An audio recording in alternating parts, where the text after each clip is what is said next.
అదే పెట్టుబడులు, అదే అభివృద్ధి. ఇంకో పక్క మీరందరూ చూసుంటారు, నేను అది కూడా చెప్తాను. ఇవన్నీ చేస్తూనే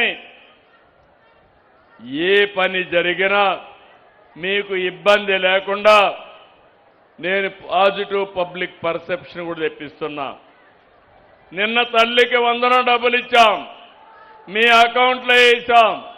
మీకు IVRS మెసేజ్ పంపించి మళ్ళా సమాచారం తెప్పించుకున్నాను.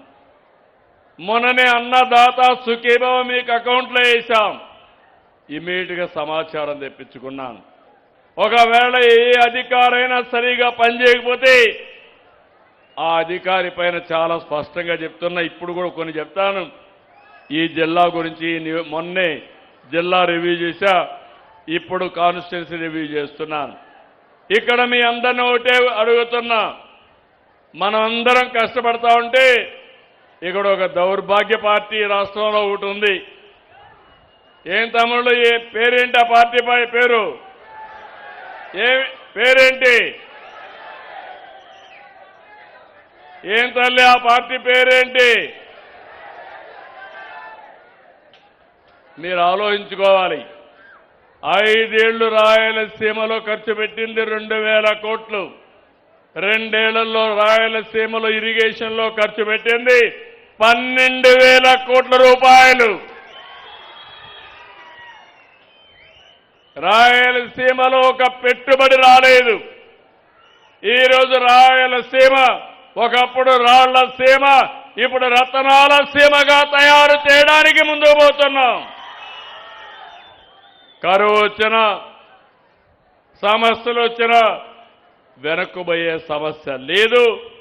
ఆ సమస్యలను అధిగమిస్తామని కూడా నేను మీకు తెలియజేస్తున్నా.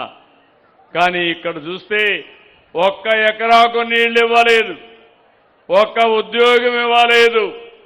మైక్రో ఇరిగేషన్ ఇచ్చిన దాన్ని క్యాన్సిల్ చేశారు, ప్రాజెక్టులు పూర్తి చేయలేదు. ఇప్పుడు వచ్చి మాట్లాడతారు మళ్ళీ. మీరు ఒకసారి చూడండి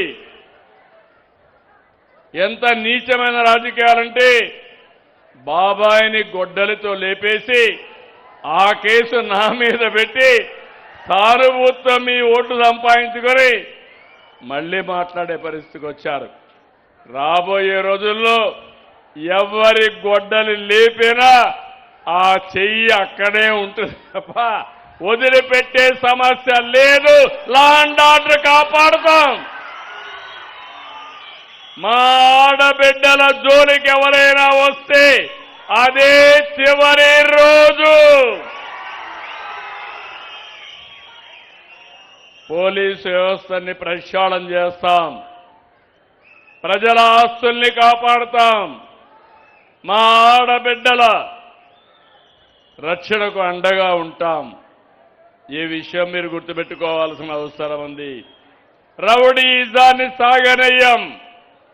మీరు ఒకసారి చూడండి, రాయలసీమలో ఒకప్పుడు ఫ్యాక్షన్స్ అన్నీ ఉండేటివి, ముఠా కక్షలు.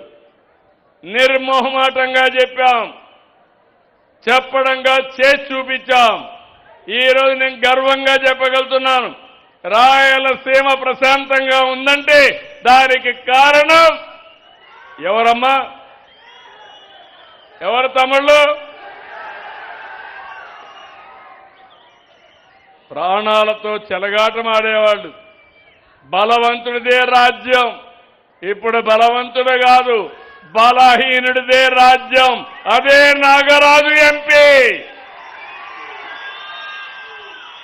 అవునా కాదా?